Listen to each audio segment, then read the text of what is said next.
నమస్కారం. ఘంటారావానికి స్వాగతం. ముందుగా ప్రధానాంశాలు. చరిత్ర సృష్టించిన బీఎస్ఈ సెన్సెక్స్ తొలిసారి 80,000 పాయింట్ల మార్కు తాకిన సూచి.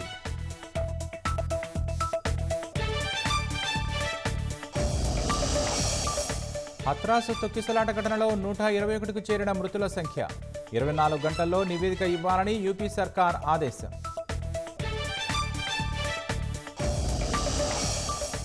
ఆగస్టులో నీట్ పీజీ ప్రవేశ పరీక్ష నిర్వహించే అవకాశం.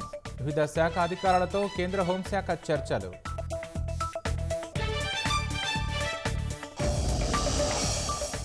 మధ్యాహ్నం ప్రభుత్వ ఆదాయంపై సీఎం సమీక్ష. ఎక్సైజ్, రిజిస్ట్రేషన్లు, ఇతర శాఖల రాబడులపై చర్చ.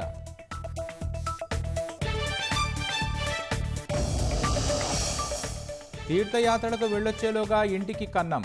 సికింద్రాబాద్లో బంగారం, నగదు చోరీ.